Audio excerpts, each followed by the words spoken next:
Computer certificate ফ্ৰীতে কেনেকৈ বনাব এটকা খৰচ নকৰাকৈ ঘৰত বহি সম্পূৰ্ণ প্ৰচেছ দেখুৱাই দি আছোঁ, চাই ল'ব। এইটো হৈছে কিন্তু 100% ভেলিড চাৰ্টিফিকেট গভৰ্ণমেণ্টৰ পৰা। এতিয়া কিন্তু আপোনালোকে কম্পিউটাৰ চাৰ্টিফিকেটটো ফ্ৰীতে ঘৰত বহি বনাব পাৰিব মাত্ৰ 1 ঘণ্টাৰ ভিতৰতে। এতিয়া কেনেকুৱাকৈ আপোনালোকে কম্পিউটাৰ চাৰ্টিফিকেটটো বনাব, মই আছে এইটো ভিডিঅ'ত আপোনালোকক A to Z সম্পূৰ্ণ প্ৰচেছ দেখুৱাই দি আছোঁ। যদি আপোনালোকৰ কম্পিউটাৰ চাৰ্টিফিকেটৰ প্ৰয়োজন হৈছে আপোনালোকে আজিয়ে বনাই লওক। কেনেকৈ বনাই ল'ব চাই লওক। এতিয়া আপোনালোকে ফাৰ্ষ্ট আপোনাৰ মোবাইল বা ডেস্কটপৰ যিকোনো এটা ব্ৰাউজাৰ অপেন কৰি ল'ব। আপোনালোকে ইয়াত লিখিব স্কিল ইণ্ডিয়া, আপোনালোকে লিখি সাৰ্চ কৰি দিব। ইয়াত চাব স্কিল ইণ্ডিয়া লিখি আপোনালোকে সাৰ্চ কৰি দিব। তাৰপিছত কিন্তু ইয়াত অপশ্যন আহি যাব এনেকৈ। এতিয়া আপোনালোকে অলপমান তলত আহি যাব। ইয়াত যিটো 1 নম্বৰত অপশ্যন সেইটো কিন্তু নহয়, ইয়াত 2 নম্বৰত অপশ্যন আহি যাব skill India digital hub SIDS। এতিয়া আপোনালোকে সেইটো অপশ্যনৰ ওপৰত ক্লিক কৰিব। মই কিন্তু আপোনালোকৰ সুবিধাৰ কাৰণে অপশ্যনৰ লিংকটো মোৰ ডেছক্ৰিপশ্যনত দি দিছোঁ। আপোনালোকে ডাইৰেক্ট ক্লিক কৰি এইটো অপশ্যনত আহিব পাৰিব। যদি আপোনালোকে মোবাইলত অন কৰিছে তেনেহ'লে আপোনালোকে ফাৰ্ষ্ট ইয়াত আপোনালোকৰ ব্ৰাউজাৰটো ডেস্কটপ চাইড কৰি ল'ব। আৰু যদি আপোনালোকে মোৰ চেনেলত নিউ হয় মোৰ চেনেলটো ছাবস্ক্ৰাইব কৰি ৰাখি দিব। এতিয়া আপোনালোকে ফাৰ্ষ্ট এইটো অফিচিয়েল অপশ্যনত আহি যাব। অহাৰ পিছত ইয়াত চাব দিয়া আছে ৰেজিষ্টাৰ এণ্ড লগ ইন। এতিয়া আপোনালোকে ফাৰ্ষ্ট কিন্তু ৰেজিষ্টাৰ কৰিব লাগিব। যদি আপোনালোকে মোবাইলত অন কৰিছে মোবাইলতো কিন্তু সেম প্ৰচেছ। এতিয়া আপোনালোকে ফাৰ্ষ্ট ৰেজিষ্টাৰৰ ওপৰত ক্লিক কৰিব। এতিয়া এইটো পেজ অপেন হৈ যাব। ইয়াত যিটো 1 নম্বৰত অপশ্যন আহি যাব লাৰ্ণাৰ। এতিয়া আপোনালোকে ইয়াৰ পৰা সেইটো অপশ্যনৰ ওপৰত ফাৰ্ষ্ট ক্লিক কৰিব। ইয়াত চাব যিহেতু আপোনালোকে ফাৰ্ষ্ট ৰেজিষ্টাৰ কৰিব লাগিব সেইকাৰণে আপোনালোকে ফাৰ্ষ্ট ইয়াত ক্লিক কৰিব। এতিয়া এইটো পেজ অপেন হৈ যাব এনেকুৱাকৈ। এতিয়া ফাৰ্ষ্ট চাব ইয়াত দিয়া আছে মোবাইল নম্বৰ আৰু ইমেইল ID। এতিয়া আপোনালোকে ফাৰ্ষ্ট ইয়াত আপোনাৰ মোবাইল নম্বৰটো বহাই দিব। তাৰপিছত ইয়াত ইমেইল IDটো বহাই দিব। তাৰপিছত ইয়াত সেইটো বক্সত টিক মাৰ্ক দিব। তাৰপিছত আপোনালোকে এতিয়া কণ্টিনিউ ওপৰত ক্লিক কৰিব। এতিয়া কিন্তু আপোনাৰ ফোন নম্বৰত OTP আহি যাব। ইয়াত কিন্তু 2টা OTPৰ অপশ্যন আহি যাব। ফাৰ্ষ্ট আহি যাব মোবাইল OTP, 2 নম্বৰত আহি যাব জিমেইল OTP। এতিয়া আপোনালোকে ইয়াত OTPটো বহাই দিব লাগিব। ফাৰ্ষ্ট চাব ইয়াত আপোনাৰ মোবাইল নম্বৰ থাকিব। আপোনাৰ যিটো SMS OTP আহি গৈছে আপোনালোকে ফাৰ্ষ্ট ইয়াত OTPটো বহাই দিব। তাৰপিছত যিটো আপোনালোকে ইয়াত ইমেইল ID দিলে তাত কিন্তু আপোনালোকৰ OTP আহি যাব। এতিয়া আপোনালোকে ইয়াত OTPটো বহাই দিব। ফাৰ্ষ্ট বহাই দিব মোবাইল OTP, তাৰপিছত ইয়াত বহাই দিব জিমেইল OTP। ইয়াত কিন্তু অট'মেটিকলি ছাবমিট লৈ ল'ব এনেকৈ। তাৰপিছত ইয়াত আপোনালোকে যিকোনো এটা 4 ডিজিট পাছৱাৰ্ড বনাই ল'ব। আপোনালোকে ইয়াত যিকোনো এটা 4 ডিজিট পাছৱাৰ্ড বনাই ল'ব। খালি কিন্তু ইয়াত 1 2 3 4 নহ'ব। আপোনালোকে ইয়াত যিকোনো 4 ডিজিট পাছৱাৰ্ড এনেকুৱাকৈ বনাই ল'ব। তাৰপিছত আপোনালোকে এতিয়া ছেটত ক্লিক কৰিব। এতিয়া কিন্তু আপোনালোকৰ পাছৱাৰ্ডটো ছেট হৈ গৈছে। এতিয়া আপোনালোকে আৰু মোবাইল নম্বৰটো বহাই দিব, কণ্টিনিউত ক্লিক কৰিব আৰু আপোনাৰ মোবাইলত OTP আহি যাব। আপোনালোকে ইয়াত OTPটো বহাই দিব।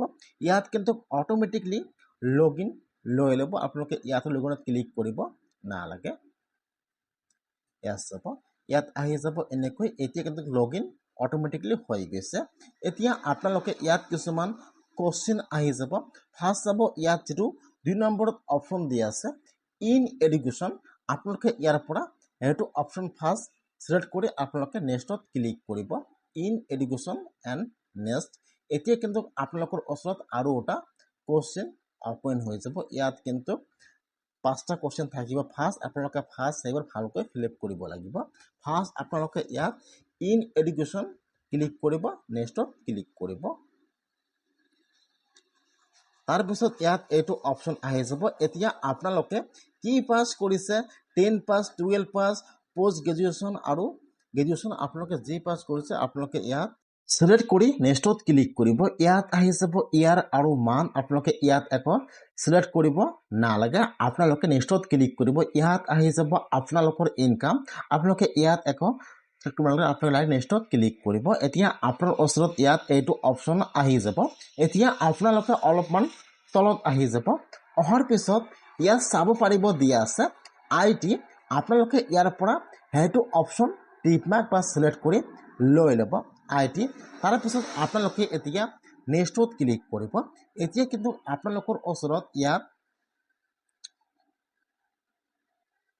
কোৰ্সৰ নামবোৰ আহি যাব এনেকুৱাকৈ যেহেতু আপোনালোকে ইয়াৰ পৰা স্কিল ডেভেলপমেণ্ট চাৰ্টিফিকেটটো লাগে ইয়াত চাব দিয়া আছে স্কিল কোৰ্স এতিয়া কিন্তু আপোনালোকে ইয়াত কোৰ্সৰ নামটো লিখি চাৰ্চ কৰিব লাগিব এতিয়া আপোনালোকে ইয়াত কি লিখিব লাগিব দেখুৱাই দি আছো চাই ল'ব আপোনালোকে ইয়াত লিখিব সাৰ্টিফিকেট কোৰ্স ইন কম্পিউটাৰ আপোনালোকে ইয়াত লিখি সাৰ্চ কৰিব লাগিব ইয়াত কিন্তু বহুত কোৰ্সৰ নাম দিয়া আছে সেই কাৰণে আপোনালোকে ইয়াৰ পৰা যিকোনো কোৰ্সৰ সাৰ্টিফিকেট আপোনালোকে ইয়াৰ পৰা ফ্ৰীতে বনাব পাৰিব মই আপোনালোকক দেখুৱাম যে কেনেকুৱাকৈ আপোনালোকে ইয়াৰ পৰা কম্পিউটাৰ সাৰ্টিফিকেটটো বনাব পাৰিব আপোনালোকে ইয়াত সাৰ্টিফিকেট কোৰ্স ইন কম্পিউটাৰ লিখি সাৰ্চ কৰি দিব এতিয়া কিন্তু ইয়াত কোৰ্সৰ নামটো আহি যাব এনেকৈ ইয়াত চাব যেতিয়া আপুনি লিখি সাৰ্চ কৰি দিব এতিয়া ইয়াত কোৰ্সৰ নামটো আহি যাব এনেকৈ ইয়াত চাব দিয়া আছে certificate course in computer basis and accounting এতিয়া আপোনালোকে ইয়াত চাব তলত দিয়া আছে আইটি এতিয়া আপোনালোকে অলপমান তলত আহি ইয়াত চাব দিয়া আছে এপ্লাই এতিয়া আপোনালোকে এপ্লাইৰ ওপৰত এবাৰ ক্লিক কৰিব সাৰ্টিফিকেট কিন্তু সম্পূৰ্ণ ফ্ৰী এতিয়া আপোনালোকে এপ্লাইত ক্লিক কৰিব এতিয়া ইয়াত আহি যাব ইকেৱাইচিৰ অপচন এতিয়া আপোনালোকে ইয়াত বাই OTP সিলেক্ট কৰি লৈ ল'ব তাৰ পিছত আপোনালোকে কন্টিনিউৰ ওপৰত ক্লিক কৰিব ইয়াত আধাৰ কাৰ্ডৰ অপচন আহি যাব আপোনালোকৰ যেটো ইয়াত আধাৰ কাৰ্ড নম্বৰ আছে ইয়াত আধাৰ কাৰ্ড নম্বৰটো বহাই দিব আধাৰ কাৰ্ড নম্বৰটো বহাই দি ইয়াত যেটো বক্স দিয়া আছে হেতু বক্সত টিক মাৰ্ক দি আপোনালোকে সেন্ড OTP ক্লিক কৰিব এতিয়া কিন্তু আপোনালোকৰ মোবাইলত আধাৰ OTP আহি যাব এতিয়া আপোনালোকে ইয়াত OTP টো বহাই দিব আপোনাৰ যেটো আধাৰ কাৰ্ডত ফোন নম্বৰ দিয়া আছে তাত আধাৰ OTP আহি যাব আপোনালোকে ইয়াত OTP টো বহাই দি ভেৰিফাই এইটো অটোমেটিকলি লৈ ল'ব এতিয়া আপোনালোকে অলপমান ওয়েট কৰিব ইয়াত ভেৰিফাই লৈ ল'ব এনেকুৱাকৈ যেতিয়া আপোনালোকৰ আধাৰ কাৰ্ডটো ভেৰিফাই হৈ যাব তাৰপিছত ইয়াত কিন্তু আৰু এটা অপচন ওপেন হৈ যাব এতিয়া ইয়াত দেখুৱাই দিব সাকসেসফুল ভেৰিফাই এতিয়া আপোনালোকে ওকেত ক্লিক কৰিব ইয়াত কিছুমান কন্ডিশন দিয়া আছে আপোনালোকে এবাৰ চাই ল'ব তাৰপিছত আপোনালোকে টিক মাৰ্ক দি নেক্সটত ক্লিক কৰিব এতিয়া আপোনালোকে আৰু এবাৰ এপ্লাইত ক্লিক কৰিব ইয়াত টিক মাৰ্ক দিব সাবমিটত ক্লিক কৰিব এতিয়া ইয়াত দেখুৱাই দিব এপ্লাই সাকসেসফুল এতিয়া আপোনালোকে ইয়াত ক্লিক কৰিব এতিয়া আৰু এবাৰ আপোনালোকে এপ্লাইৰ ওপৰত ক্লিক কৰিব লাগিব এতিয়া পেজটো অলপমান লোডিং ল'ব এনেকৈ আপোনালোকে অলপমান ওয়েট কৰিব এতিয়া আপোনালোকে ইয়াত যেটো আপোনালোকৰ ফোন নম্বৰ দি ৰেজিষ্টাৰ কৰিছে আপোনালোকে ইয়াত ফোন নম্বৰটো বহাই দি আপোনালোকে গেট OTP ত ক্লিক কৰিব এতিয়া কিন্তু আপোনালোকৰ ফোন নম্বৰত OTP আহি যাব ইয়াত OTP অপচন আহি যাব আপোনালোকে ইয়াত OTP টো বহাই দি আপোনালোকে এতিয়া লগইনত ক্লিক কৰিব যেতিয়া আপোনালোকে OTP টো বহাই দি লগইনত ক্লিক কৰিব এতিয়া কিন্তু আপোনালোকৰ ইয়াত লগইন হৈ যাব এনেকৈ ইয়াত চাব এতিয়া ফাৰ্স্ট আপোনালোকে ইয়াত আপোনালোকৰ একাউণ্টটো বনাব লাগিব ইয়াত কিন্তু অটোমেটিকলি আপোনালোকৰ ফুল নেমটো আহি যাব আপোনালোকৰ ফোন নম্বৰ আহি যাব ইমেইল আইডি আহি যাব ইয়াত আপোনালোকে ভালকৈ চাব লাগিব ইয়াত আপোনাৰ নাম বহাই দিব আপোনাৰ ইমেইল আইডি অলৰেডি আহি যাব ফোন নম্বৰ অলৰেডি আহি যাব তাৰ পিছত ইয়াত যেটো আপোনালোকৰ ডেট অফ বাৰ্থ আছে আপোনালোকে ইয়াত আপোনাৰ ডেট অফ বাৰ্থ বহাই দিব তাৰ পিছত ইয়াত আপোনাৰ জেন্ডাৰ সিলেক্ট কৰি লৈ ল'ব তাৰ পিছত ইয়াত আহি যাব ষ্টেট নাম আপোনালোকে ইয়াত ষ্টেট নাম সিলেক্ট কৰি লৈ ল'ব তাৰ পিছত ইয়াত আহি যাব আপোনাৰ ডিস্ট্ৰিক্টৰ নাম আপোনালোকে ইয়াত আপোনাৰ ডিস্ট্ৰিক্টৰ নামটো সিলেক্ট কৰি লৈ ল'ব তাৰ পিছত ইয়াত আপোনাৰ পোষ্ট অফিচৰ পিন কোড নম্বৰটো বহাই দিব আৰু যদি আপোনালোকে ৰেগুলাৰ কলেজ পঢ়ি আছে আপোনালোকে ইয়াত ইয়েছ টিক মাৰ্ক দিব নহলে আপোনালোকে ইয়াত নোট টিক মাৰ্ক দিব তাৰ পিছত ইয়াত অপচন আহি যাব আপোনালোকে ইয়াৰ পৰা ইয়াত চাব ইয়াত যেটো 1 নম্বৰত অপচন আহি যাব স্কিল ডেভেলপমেন্ট আপোনালোকে ইয়াৰ পৰা এটো অপচন সিলেক্ট কৰি লৈ ল'ব তাৰ পিছত ইয়াত আহি যাব কেপচা এতিয়া আপোনাৰ তাত যেটো কেপচা আহিছে আপোনালোকে ইয়াত কেপচাটো বহাই দিব কেপচাটো বহাইতে ইয়াত চাব দি আছে একসেপ্ট টিম কন্ডিশন এতিয়া আপোনালোকে ইয়াৰ পৰা বক্সত টিক মাগিব তাৰ পিছত আপোনালোকে ইয়াত আইডেন্টিফায়াৰ ওপৰত ক্লিক কৰিব এতিয়া আপোনালোকে সাবমিটৰ ওপৰত ক্লিক কৰিব এতিয়া কিন্তু আপোনালোকৰ একাউণ্টটো সম্পূৰ্ণ হৈ গৈছে এতিয়া কিন্তু আপোনালোকৰ ইয়াত এটা এক্সাম দিব লাগিব বা ইয়াত ভিডিও আহি যাব আপোনালোকে ইয়াত আই একসেপ্টত ক্লিক কৰিব ইয়াত কিন্তু ভিডিওত আপোনালোকৰ কিছুমান ট্ৰেইনিং হ'ব আপোনালোকে হেইবৰ চাই ল'ব এবাৰ যে আপোনাৰ যিবোৰ কোশ্চেন আহিব ইয়াত কিন্তু সকলো আগত দেখুৱাই দিব এবাৰ আপোনালোকে ইয়াত কি আপোনালোকৰ সাৰ্টিফিকেট থাকিব বা আপোনালোকৰ কি ইয়াত ট্ৰেইনিং হ'ব আপোনালোকে ইয়াত ভিডিও থাকিব ইয়াত কিন্তু চাব দিয়া আছে ইয়াত কিছুমান দিয়া থাকিব ইয়াত চাব এই ফলত ভিডিও অন হ'ব আপোনালোকে হেইবোৰ ভিডিও চাব লাগিব ইয়াত কিন্তু ভিডিও আপোনালোকে কাটি দিব নোৱাৰে বা আপোনালোকে ইয়াত ৰিভাইজ কৰিব পাৰিব জাস্টলি আপোনালোকে ইয়াত কিন্তু ভিডিও সকলোবোৰ ভিডিও আপোনালোকে ইয়াত চাব লাগিব আপোনাৰ যিবোৰ কম্পিউটাৰ স্কিল আছে ইয়াত কিন্তু সকলো আপোনালোকক দেখুৱাই দিব যে আপোনালোকে হেইবোৰ আপোনালোকে কন্টিনিউ কৰি যাব আপোনালোকে হেইবোৰ ভিডিও ইয়াৰ পৰা চাই কন্টিনিউত ক্লিক কৰিব আৰু আপোনালোকে ভিডিওবোৰ চাই ল'ব আৰু আপোনালোকে নেক্সটত ক্লিক কৰিব ভিডিও কন্টেন্ট এনেকৈ আপোনালোকে ইয়াত কিছুমান কোশ্চেন আহি যাব আপোনালোকে কোশ্চেনবোৰ সম্পূৰ্ণকৈ চাই ল'ব আপোনালোকে ইয়াত এটাকৈ ভিডিও চাব আৰু নেক্সটত ক্লিক কৰিব এইফালে চাব দিয়া আছে কন্টেন্ট এইবোৰত কিন্তু বৰ্তমান ৰাইট চিন দিয়া নাই যেতিয়া আপোনালোকে এইফালত ভিডিওবোৰ চাই থাকিব এইফালত কিন্তু সকলোবোৰ ইয়াত ৰাইট চিন হৈ যাব আৰু গ্ৰীন কালাৰৰ হৈ যাব ইয়াত চাব ইয়াত কোশ্চেনবোৰ এনেকৈ আহি যাব আপোনাৰ ভিডিও ইয়াত ওপেন হৈ যাব এনেকৈ আপোনালোকে এবাৰ সম্পূৰ্ণ চাই ল'ব ইয়াত ভিডিও আপোনালোকে এনেকৈ চাই ল'ব ইয়াত 20-30টা ভিডিও থাকিব অনলি ভিডিও 1 মিনিট কৰি আপোনালোকে ইয়াত চাই ল'ব এনেকৈ ভিডিও ওপেন হৈ থাকিব আপোনালোকে ইয়াৰ পৰা চাই ল'ব এটাকৈ ভিডিও সম্পূৰ্ণ হৈ যাব তাৰ পিছত আপোনালোকে ইয়াত চাব দিছে নেক্সট এতিয়া আপোনালোকে নেক্সটত ক্লিক কৰিব যেতিয়া আপোনালোকৰ ইয়াত এটা স্কিল ভেৰিফাই হ'ব ইয়াত দেখুৱাই দিব এডসেন বা হেতু ভেৰিফাই হৈ গৈছে ইয়াত এনেকৈ আহি যাব আপোনালোকে এবাৰ কোশ্চেনবোৰ চাই ল'ব বা ভিডিওটো আপোনালোকে এবাৰ চাব লাগিব কিন্তু আপোনালোকে ভিডিও কাটি দিব নোৱাৰিব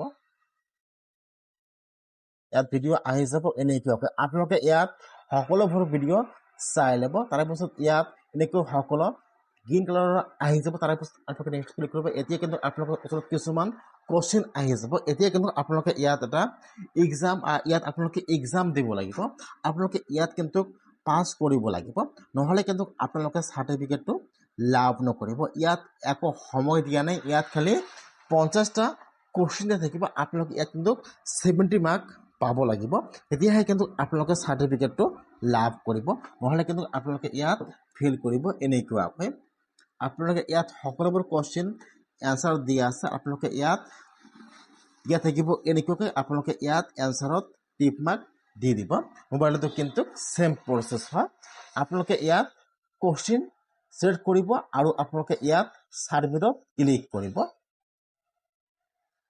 ইয়াত কিন্তু কোশ্চেন থাকিব 50টা কোশ্চেন থাকিব আপোনালোকে ইয়াত সকলোবোৰ কোশ্চেন আপোনালোকে ভালকৈ চাই আপোনালোকে ইয়াত এনসাৰবোৰ দি দিব এনেকৈ এনসাৰ দিব আপোনালোকে এতিয়া সাবমিটত ক্লিক কৰিব ইয়াত লগে আপোনালোকৰ ইয়াত মাৰ্ক দেখুৱাই দিব যে আপোনালোকে ইয়াত পাস কৰিছে না ফেল কৰিছে মই ইয়াত 93 মাৰ্ক পালো এতিয়া আপোনালোকে ইয়াত এক্সামটো দিয়াৰ পিছত আপোনালোকে এতিয়া ফিনিশত ক্লিক কৰিব ইয়াত চাব দিয়া আছে ফিনিশ